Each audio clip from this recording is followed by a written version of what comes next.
오늘은 19권 아가멤논과 화해하는 아킬레우스. 19권의 큰 주제는 아가멤논과 아킬레우스의 화해예요. 이제 아킬레우스가 이제 무구를 갖추고 또 전쟁에 참여하기 전에 어떤 명분이 필요하잖아요. 그렇죠? 아가멤논하고 화해를 하고 전쟁에 이제 참여하게 될 거예요. 이제 19권의 시작은 그 18권에서는 테티스가 헤파이스토스로부터 그 무구를 가져와서 이제 내려오는, 그리고 이제 새벽이 왔어요. 새벽의 여신이 오케아노스 흐름에서 일어났다, 이렇게 되어 있어요. 그 새벽이 오는 현상, 새벽은 이제 해가 뜨기 전에, 사프란색이 옷을 입은 새벽의 여신은 해가 뜨기 전에 아주 그 붉은색 그 장면이에요. 해가 뜬 건 아니에요. 해가 뜨기 전에 그 새벽도 대지 끝에 오케아노스 그 흐름 위에서 이제 일어나는 것이죠. 별들도 그 흐름에 잠겼다가 다시 일어나는 것이고, 그렇게 해서 이제 새벽이 왔어요. 표현이 멋있죠. 해가 떴다 이런 게 아니죠. 새벽의 여신이 오케아노스 흐름에서 이제 일어났다, 이렇게 되어 있습니다. 그때 테티스가 이제 아들을 향해서 함선들 쪽으로 왔어요. 보니까 아들이 파트로클로스 옆에서 아직도 울고 있어요. 그러니까 밤새도록 울었다라는 거예요. 지금 오행에 보면은. 그리고 그 주위에 전우들도 지금 잠도 안 자고 슬퍼하고 있었던 거예요. 새벽까지도. 그래서 이제 어머니가 아들을 걱정하면서 손을 꼭 잡고 얘기합니다. 내 아들아, 이러면서 그냥 누워있는 사람, 죽은 자는 죽은 자대로 그냥 내버려 둬라. 그는 당초, 파트로클로스죠. 당초 신의 뜻에 따라서 쓰러진 거니까 이 얘기는 왜 했겠습니까? 너희 잘못이 아니라는 얘기를 해주고 싶은 거예요. 아들에게. 아들이 너무 슬퍼하는데, 아들아, 너 때문에 파트로클로스가 죽었다고 그렇게 자책하지 말라는 거예요. 왜냐면 그는 신의 뜻에 따라서 운명이 그렇게 정해져 있기 때문에 그랬다는 것이죠. 그리고 예전에 어머니께서도 이 얘기를 해줬어요. 파트로클로스라고 얘기는 안 했지만 이루미노네스족 중에서 뛰어난 자, 그 자가 이제 너보다 먼저 죽을 거라고 얘기를 했기 때문에, 그러니까 운명에 의해서 죽은 거라고 얘기를 해주고 위로를 해주는 것이죠. 그리고 이제 무구를, 헤파이스토스로부터 가져온 이 무구를 받아들라고 얘기를 했습니다. 그래서 그 무구를 아킬레우스 앞에다 내려놓으니까 13행에 보면 그 무구, 정교하게 만든 그 무구들이 땅에 내려놓자 모두 하나같이 요란하게 울렸다, 이렇게 되어 있어요. 막 흔들리면서 소리를 내고 울린 것이죠. 이 표현은 마치 이제 신내림, 무당이 막, 우리도 보면은 신내리면 막 방울이 울리고 막 이런 거 있죠. 전설의 고향 예전에 보면은 귀신이 오면은 그 약간의 흔적들, 어떤 증상들이 나타나요. 바람이 분다든지 촛불이 꺼진다든지 이런 것처럼 신들의 무구가 스스로 움직이면서 소리를 내고 있어요. 신과 어떤 물건이 접하는 그런 순간이죠. 그래서 미르미도네스족이 그걸 보고 모두 겁에 질렸어요. 그래서 아무도 똑바로 그것을 쳐다보지 못할 정도로 부들부들 떨었어요. 이제 무구에 대해서 신성을 약간 이제 부여를 하는 것이죠. 아주 특별한 무구이다, 신이 만든 것이다, 이런 표현을 하고 있는 것이에요. 근데 아킬레우스의 반응이 두 가지입니다. 그것을 보자마자 더욱더 분노했다라고 되어 있어요. 그리고 그 다음에는 손에 들고서는 굉장히 마음이 흐뭇했다. 너무 이제 잘 만들어졌기 때문에 정교하게. 근데 여기서 이제 분노했다라는 표현은 이제 그 전에는 계속 슬픔에 대한 표현이에요. 이제 분노로 바뀌었어요. 슬픔이 어느 정도 진정되고 나서는 이제 사태 파악을 하고 이제 분노로 바뀌는 것이죠. 누구를 향한? 헥토르를 향한. 이 분노는, 아킬레우스의 분노는 처음에는 아가멤논을 향해서 분노했어요. 자기 명예를 실추시켰기 때문에. 그러다가 그거보다 더 큰 슬픔, 더 큰 분노를 일으킨 것은 파트로클로스의 죽음이에요. 그로 인해서 아가멤논과의 그 불화는, 이 아가멤논으로부터 생겨난 이 감정의 변화는 이제 아무것도 아닌 것이에요. 너무 사소한 것이 되었고, 친구 파트로클로스의 죽음은 그에 비해서 훨씬 더 큰 것이죠. 그래서 분노가 방향을 바꾸는 겁니다. 그 무구를 보니까 너무 정교하고 뼈나서 이게 흐뭇했다. 근데 이 감정이요, 이 두 가지 감정이 서로 이렇게 섞일 수는 없고 동시에 이루어질 수는 없어요. 분노하고 흐뭇함이 이제 교차를 한 거겠죠. 분노했다가 갑자기 그 무구를 보니까 죽이고 싶다라는 그 마음이 들었고, 이제 손으로 만지고 살펴보니까 이제 아주 너무 잘 만들었으니까 흐뭇했을 거예요. 그것이 이제 무구를 본 아킬레우스의 반응이었어요. 근데 어머니에게 이런 얘기를 합니다. 걱정거리가 하나 있다라는 거예요. 메노이티오스의 아들, 그 이제 파트로클로스죠. 그 아들에게 시신이죠. 파리떼가 꼬이고 구더기가 쓸어가지고 시신이 욕되고 부패할까, 썩을까, 이런 걱정을 하고 있는 거예요. 근데 사실 이런 걱정은 뭐 어떤 시체든 다 썩잖아. 이런 자연적인 부패의 과정을 거치기 때문에. 그래서 그 전에 보면은 어떤 처리를 했어요. 방부 처리처럼 고약을 이렇게 상처에 바르고 씻기고 이런 것들을 했는데, 그래도 걱정이 됐던 것 같아요. 사실은 아킬레우스는 자꾸 파트로클로스의 그 시신을 가지고 굉장히 특별한 대우를 계속합니다. 그것에 대해서 나중에 오디세우스가 반발을 해요. 그런 얘기가 뒤에서 아주 유명하게 나오고 있어요. 그랬더니 어머니께서 그런 걱정하지 말라. 내가 이제 온전하게 시체가 지금보다 훨씬 더 좋아지게 만들어주겠다. 이러면서 뭐를 넣어줬냐면 그 시체의 콧구멍에다가 파트로클로스의 콧구멍에 신유 그리고 신주를 넣었어요.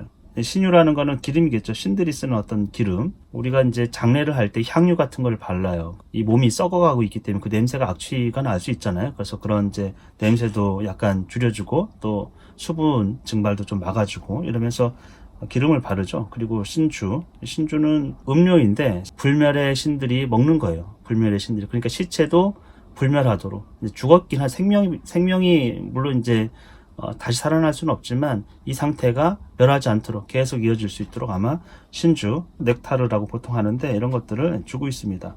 제가 그래서 언제까지나 변하지 않도록 해줬어요. 그러면서 어머니는 그 전에 당부를 합니다. 몇 가지 아들에게 당부를 해요. 그러니까 그런 걱정은 어머니가 이제 다 시체 부패에 대해서는 막아줄 테니까 아들에게 당부하는 게 첫 번째는 영웅들을 회의장에서 회의장에 부르라, 소집하라는 거예요. 회의를 소집해라.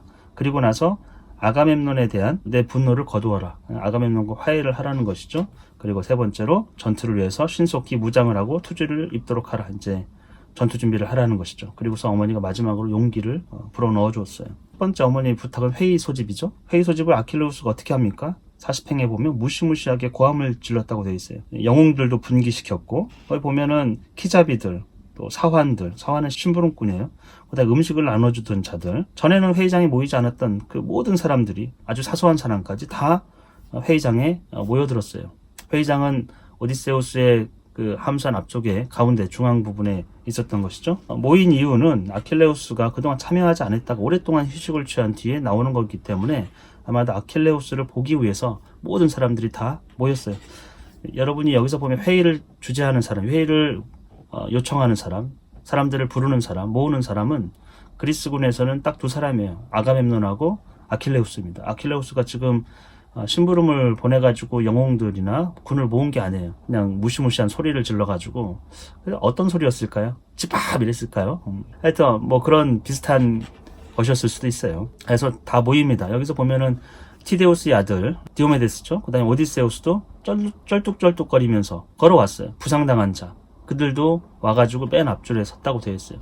아주 사소한 자들, 또 부상당한 자들. 그러니까 이 호메로스는 무슨 얘기를 하고 있냐면 모두 모였다라는 얘기야. 아킬레우스를 보려고.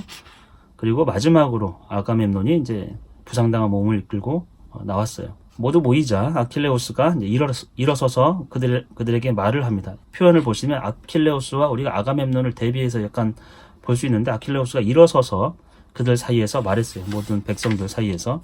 근데 반면에 76행에 보시면요. 아가멤논은 아킬레우스가 무슨 얘기를 하고 그것을 이제 그 얘기에 대한 대답으로 할 때 아가멤논은 걸어 나오지도 않고 앉은 자리에서 말을 합니다. 그러니까 아가멤논은 아킬레우스하고 좀 다른 행동을 보이는 것이죠.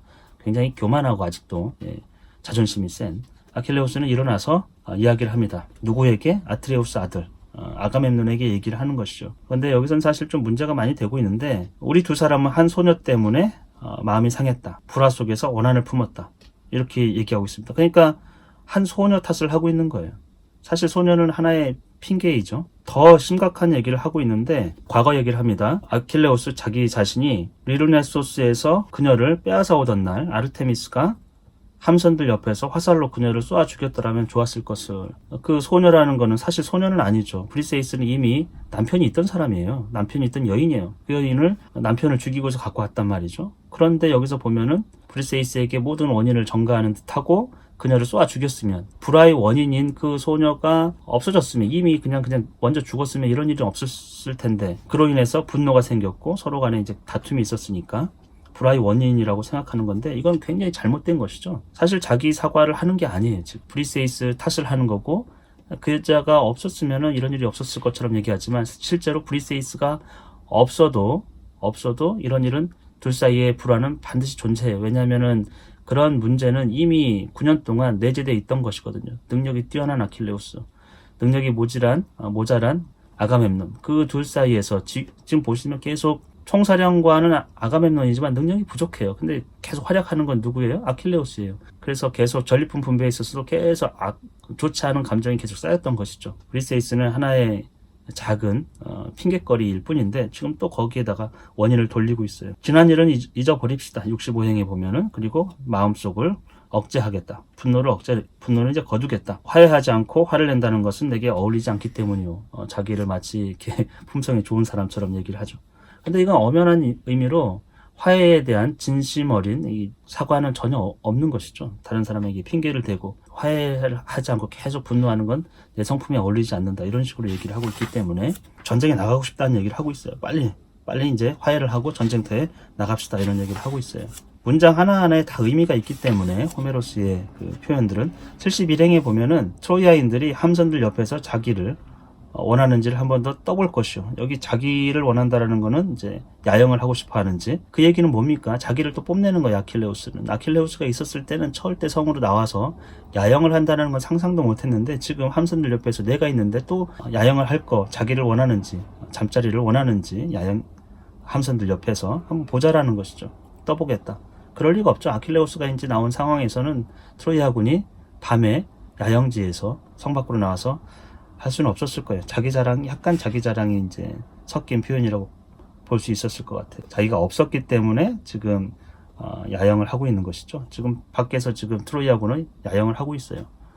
파트로클로스의 시신을 겨우겨우 아킬레우스가 고함을 쳐가지고 그리스군이 확보를 한 것이고, 밖에는 헥토르가 폴리다마스의 의견을 무시하고 야영을 하기로 결정했었죠. 그 얘기를 듣자 모두들 이제 다 기뻐했어요. 왜냐하면 아킬레우스가 이제 분노를 거뒀기 때문에. 그래서 아가멤논이 아까 얘기했지만 걸어 나오지 않고 또 앉은 자리에서 그대로 얘기하고 있어요. 아가멤논의 성품이 얼마나 교만한지 우리가 알 수 있을 거예요. 자존심을 끝까지 지키려고 하는 것이죠. 아주 유명한 얘기입니다. 근데 이게 굉장히 문제가 되고 또 고대인의 사고방식을 좀 알 수 있는 건데, 이 85행에 보면 아카이오이족도 종종 이제 자기에게 비난을 했다라는 거예요. 이 원인에 대해서 아가멤논이 가장 많은 비난을 받아야 될 사람이에요. 야영을 하고 있죠. 트로이아군은. 그리고 함선들 쪽으로 쫓겨 있기 때문에. 86행에 보면 하지만 그 책임은 나에게 있지 않고 제우스와 운명의 여신과 복수의 여신에게 있다. 이렇게 얘기하고 있어요. 신들 탓을 하고 있는 거예요. 아가멤논 자기가 아킬레우스의 여자를 이제 뺏었잖아요. 그것은 내 마음속에 광기를 보냈기 때문이라는 거예요. 제우스가 광기를 보낸 거예요. 그러니까 난들 어떻게 하겠는가. 신들이 다 이렇게 꾸며놨으니 난들 어떻게 하겠는가. 이렇게 신들 탓을 하고 있는 것이죠. 굉장히 교묘합니다. 그래서 미망은 이제 정신적으로 사리분별을 완전 잃어버린 거, 길을 잃어버린 거예요. 판단력을 완전 잃어버린 거. 미망에 대해서 얘기하고 있어요. 미망의 여신. 제우스의 딸이다, 맏딸이다라고 되어 있는데, 원래 제우스의 맏딸은 헤스티아입니다. 화로의 여신. 어쨌건, 미망이라는 여신이 사람들의 마음을 눈멀게 하는 거예요. 진짜 눈멀게 하는 게 아니고, 이건 이제 육체적인 게 아니고, 마음이 눈먼 거. 길을 잃어버리는 거, 사리분별을 잃어버리는 거. 이게 미망이거든요.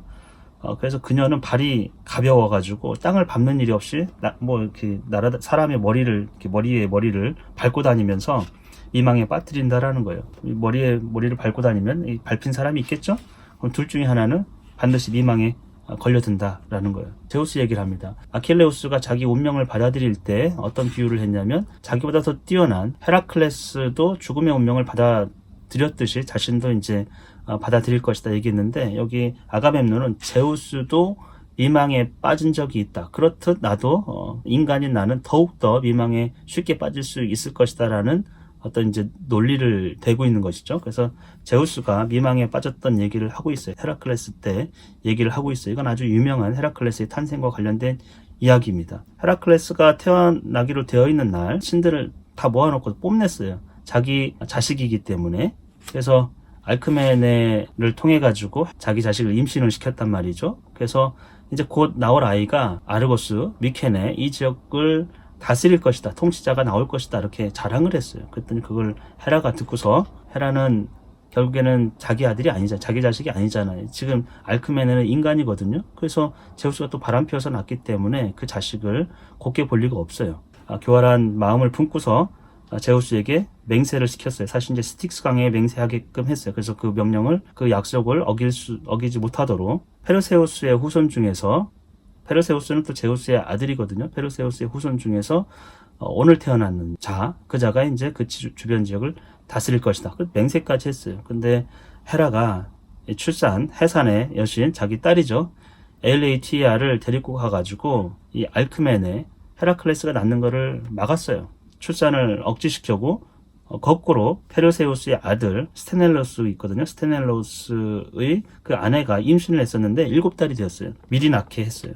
횟수가 안 됐는데도 출산의 여신이 가가지고, 그래서 태어난 아이가 에우리스테우스였어요. 약간 모질하는 칠삭둥이에요. 페르세우스의 후손이에요. 페르세우스의 손자가 되겠죠. 스테넬로스의 아들, 그가 먼저 태어났어요. 그래서 엉뚱하게도 헤라클레스는 약간 모질한 그 왕 밑에서 12가지 고역을 담당하게 되고, 그 미케네의 왕권은 헤라클레스 쪽으로 가는 게 아니고 에우리스테우스 쪽으로 가요. 그래서 에우리스테우스를 거쳐가지고 아트레우스, 아가멤논의 아버지 쪽으로 그 왕권이 흘러가게 됩니다. 어쨌건 그래서 제우스는 그거를 깨닫고, 사실은 자기 부인에게 뭐라고 했어야 되는데 이 모든 것을 다 헤라가, 교활한 헤라가 꾸며냈잖아요. 근데 제우스는 자기 부인에게 이 당시에 화를 낸 게 아니고